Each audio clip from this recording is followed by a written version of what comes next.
So Elon launches Grokipedia, the AI-generated competitor to Wikipedia. And Mr. Rocketman Elon, we know he loves to promote his own businesses, promote his own work. So he's all over there on X saying that Grokipedia is the latest, greatest fact machine. Saying, try Grokipedia today. Retweeting a commenter that said, you really need to try it. Look up something, anything. There's no comparison. Even at this early stage, Wikipedia looks vastly inferior. Well, let's test it out. We know Wikipedia is trash. That's no secret.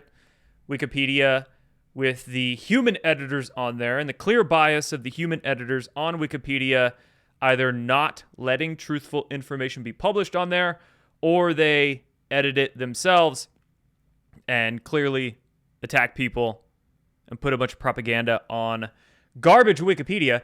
Is Grokipedia better? I ran some searches through there today, and I'll just give you the end of the story up front here. I'm not impressed. I'm not impressed with Grokipedia. There's a few things that I do find Grokipedia to be better at Wikipedia for, but there's still a lot of propagandist brainwashing BS on Grokipedia. So let's run through some of those searches that I tried this morning. First off, I just searched Q. QAnon, it's a subject I know quite well, so I wanted to... It's an easy test for me, right? And reading this, yeah, a lot of propagandist trash. But first, before I get into showing you some of my searches and explaining to you why Grokipedia sucks, what is Grokipedia good for? I find Grokipedia... Number one, it is impressive how much information it gives you very fast on each of these subjects. And I do like how on the left side here, there is basically an appendix. So you can jump to different sections that it highlights for you. And then it goes to note here, this is literally version 0.1. So I think Elon first announced Grokipedia about a month ago. And then they got this out really fast. So that's probably why they're calling it version 0.1, is because they just threw this together, got it out. There's about 900,000 pages, topical pages on Grokipedia so far. So that's a little bit about it, the good things about it. A lot of info, highlighted sections, works very fast. But the bad things about it are exactly what we don't want out of an internet-based encyclopedia of sorts, right? So first of all, the big issue is that if you go to the sources it uses, which you can either hover over these footnotes, or you can go all the way down to the end of the pages and it'll show you all of the sourcing, which is neat. But if you look at the sourcing for these, Business Insider, government website there, Cybersecurity and Infrastructure Security Agency, Cambridge, Al Jazeera, New York Times, great, BBC, PBS. I mean, literally, all the sources that Grokipedia uses, at least at this point, are mainstream media and or government authoritarian-based information. So it's exactly what we don't like Wikipedia for, right? Is the propagandist sourcing on there. And yet that's exactly what Grokipedia is doing. Granted, I'll give Grokipedia a win in this category, is that it does not character assassinate people like Wikipedia does. Because, of course, Wikipedia, with the human editors on there, they'll write about people, whether it's RFK Jr., Trump, whoever, name your controversial person, and they'll write the pejoratives after their names in the first paragraph of the bio. RFK Jr. is an anti-vaccine conspiracy theorist. This person's a far-right activist, etc. A lot of pejoratives. At least Grokipedia does not have the character attacks like Wikipedia does. But granted, since Grokipedia is a chat bot, and these chat bots are simply going to give you information based on the data sets that they were given. Whether it's ChatGPT, whether it's Grok, whatever chat bot you're messing with, it's only going to give you info with what it was trained on, with the data sets it was given. And clearly the data sets given to Grok is just mainstream thinking. So it might be good for basic topics, basic things, non-controversial, general searches, general issues. But when it comes to finding deeper truths of reality, Grok blows for it. You're not going to be able to find that on Grok. So, okay, let's go through some of these searches. Q. Just a few things. I haven't read this whole long article, but I read the first few paragraphs, and a few pieces of misinformation jumped out to me. First off, let's see. The initial drop predicted Hillary Clinton's arrest. That's not true. That is not true. They sourced that from Business Insider, of course, but Q's first drop was reposting a random anon that said Hillary Clinton's going to be arrested. That was not what Q said in the first drop. You can go look that up on qalerts.app or wherever. So Q's first drop did not predict the arrest of Hillary Clinton. What else do we have in here?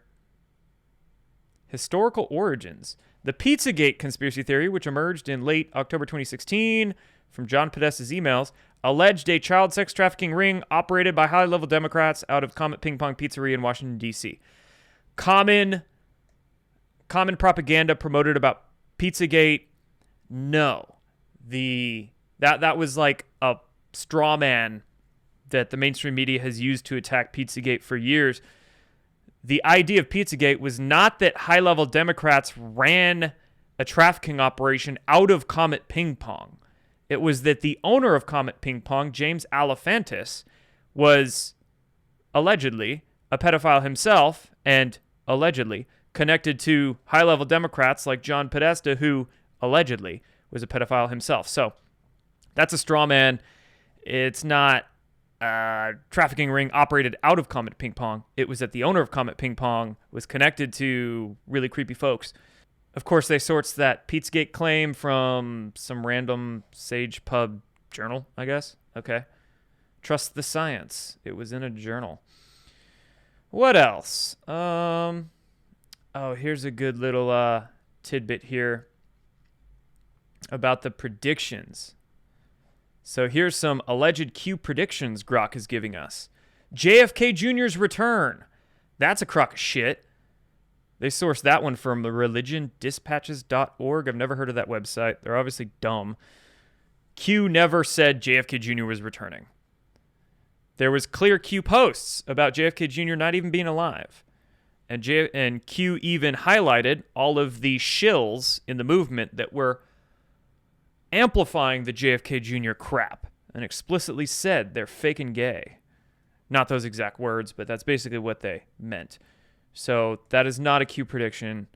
Mass arrests on Inauguration Day, not a Q prediction. Q, in fact, stopped posting like a month and a half before that. Trump reinstatement, March 4th, 2021, has nothing to do with Q. Of course, BBC is their source for that. That was the clickbait clowns that injected those narratives into the Q movement. Clowns like Charles Ward and Juan O'Savin and all them. Never was found in Q's posts. So, a lot of BS from Grok here on Q. Last piece of BS I noticed is that I want to get to the part of theories on Q's identity and authorship. So, within these paragraphs, it says, Q could have been some South African software developer, Paul Ferber, or Q could have been a 4chaner named Baruch the Scribe, or according to the trash HBO documentary from that twink pile of shit, Cullen Hoback, Q could have been authored by Ron Watkins. No, and no. Grok gives us no theories or mention that Q was a legitimate operation ran by military intelligence or NSA from the Trump administration. So, it's trash. Although I will give Grok a win here, is that my name was mentioned in this article. Look at that. Mainstream platforms saw rapid expansion in 2018-19. Twitter's QAnon hashtag trended amid influencer accounts like those of Jordan Sather and Praying Medic promoting it. Wow, awesome. Ha. Okay, I like Grok now. No, just kidding. So, Grok doesn't know shit about Q. I also searched vaccines. So, long article, history of vaccines, effectiveness, safety profile. Is Grok telling us vaccines are safe and effective? Let's look at this.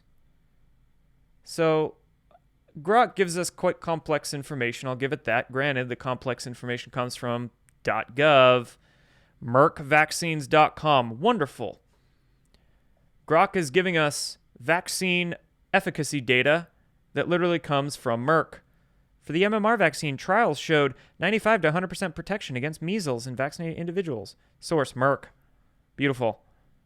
Let's source the pharma company that makes the vaccine for that information. You're a genius, Grok. What part did I want to highlight here? Let's see. Whoop.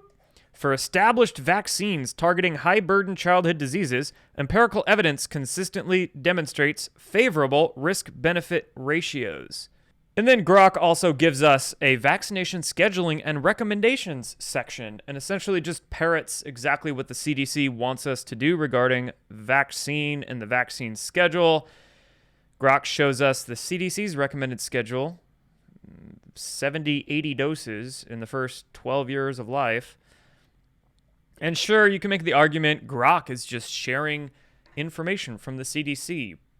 But really, I mean, just a couple of months ago, didn't RFK Jr. say that they were going to be changing the hepatitis vaccine recommendation? Hepatitis B, which the CDC used to recommend children get literally the first day of their lives. And I don't know if that's changed yet. Did they officially change that? But is Grok giving us misinformation that the CDC still recommends Hep B vaccine at birth? Issues. I searched GMO foods, and within the first couple of paragraphs, Grok says empirical data from regulatory assessments and long-term field studies indicate that approved GM foods, genetically modified foods, are safe for human consumption as their conventional counterparts, with no substantiated evidence of increased health risk after decades of widespread use. Where do we get that information from? 4, 5, and 6. 4, 5, and 6, the World Health Organization, the FDA, and Science.org. So Grok is telling us that genetically modified foods are safe based on information from the World Health Organization. Beautiful. I might go tweet that, because that's a doozy. What do we got next? I searched UFOs. And first paragraph here. Some BS from Grok. The Department of Defense's office, established a couple years ago, has reviewed thousands of cases through 2024, resolving the majority as ordinary objects or errors while finding no verifiable evidence of non-human technology or government reverse engineering programs, despite persistent reports clustered near military sites, blah, blah, blah, blah, blah. So, gave us the 4 and 5 sources from that. 4 and 5 are .gov website. So, all right, you could say, well, Grok is just reporting what they said.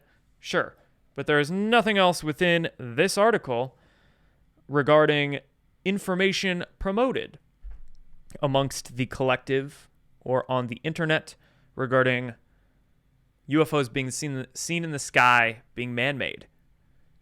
So Grok is just giving you a sliver of the pie here. And then a few more things. Free energy, same concept here. Grok is saying, no, free energy cannot exist because it breaks the laws of thermodynamics. And people like T. Henry Murray and others. Here's our conspiracy theory section. Basically saying free energy inventors like Hendershot, T. Henry Murray, and Stan Meyer, who invented the water-powered car, were all fake and scams and frauds. Similar thing with anti-gravity here. I was surprised to see a section with T. Townsend Brown talking about T. Townsend Brown's experiments with electrogravitics and the coupling of electricity and gravity. But Grok proceeds to say that Thomas Townsend Brown was not actually creating anti-gravity. He was just creating high voltage ion flow in air, which evidence suggests is not the case. And T. Townsend Brown is actually finding a coupling between electricity and gravity experimentally. So yeah, Grok is bad with a lot of these things. Simply sources the government or Wired magazine articles that aren't even online anymore. So Grok's sourcing 20-year-old articles that don't even exist, have been deleted. Sourcing New York Times, sourcing the government officials. So Grok is kind of trash. Maybe version 1 will get better. I sure hope so. But it all depends on the data sets they train it with. And at this point, they're simply training it with data sets that are, I mean, it just looks like they're training Grok with Wikipedia, but to just attack people less. So it's still propaganda. It's just not pejoratively character assassinating individuals. It's not calling people names, but it's still giving you propaganda. So, Grokipedia, sorry, kind of sucks.